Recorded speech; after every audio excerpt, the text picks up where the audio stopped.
현재 국민의힘 전당대회는 1부 리그, 2부 리그인데요. 무슨 말이냐면 당대표 선거와 최고위원 선거가 따로 치러집니다. 지난해 3월 한 명 뽑는 당대표 선거엔 김기현, 안철수, 천하람 등 9명이, 4명 뽑는 최고위원 선거엔 김병민, 김재원, 태영호 등 18명이 경쟁을 펼쳤죠. 이번 전당대회를 앞두고 1, 2부 리그가 아닌 통합리그 만들자는 목소리가 나왔습니다.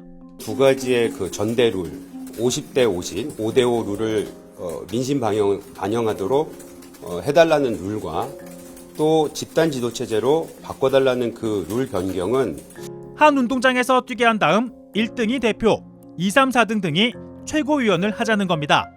2014년 7월 새누리당 전당대회가 대표적인데요. 당시 김무성, 서청원 등 9명이 출마해 경쟁을 펼쳤고 대표 김무성, 최고위원 서청원, 김태호, 이인재 등 거물급 정치인들로 지도부가 꾸려졌죠. 이렇게 되면 당대표에게 집중된 권한이 분산되는 효과를 가져올 수 있습니다.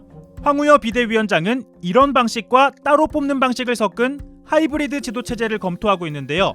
당대표 선거에서 1위가 대표, 2, 3위가 최고위원을 맡고 최고위원 선거에서 1, 2위를 최고위원으로 선출하는 방식입니다.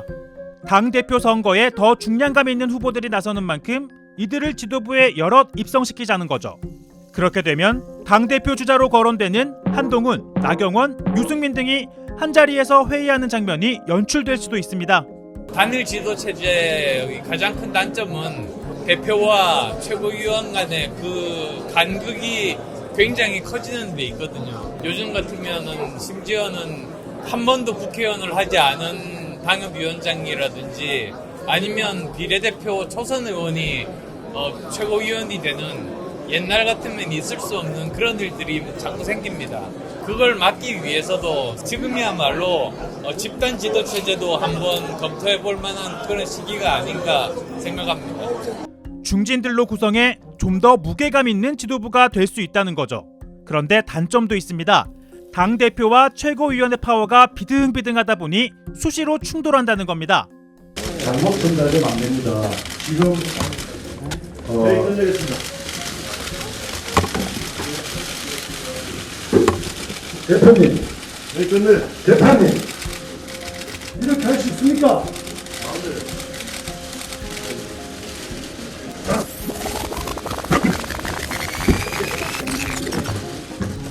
삭제할 이유를 모르겠다고 하니까 계속 이야기하는 거 아닙니까?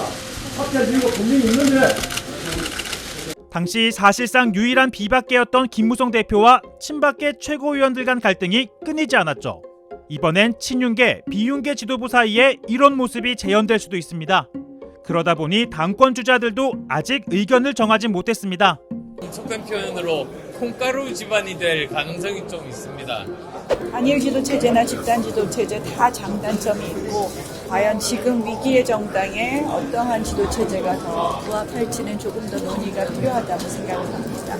일단은 집단 지도 체제가 되면 지도부가 유력 주자들로 구성돼 대통령과의 관계에서도 당이 밀리지 않을 수 있다는 해석이 나옵니다. 또 일각에선 한동훈 전 위원장이 대표가 될 경우를 대비해 힘 빼기 위한 사전 작업 아니냐는 의구심도 있는데요. 국민의힘은 다음 주 선관위를 출범하고 본격적인 전당대회 준비에 돌입합니다.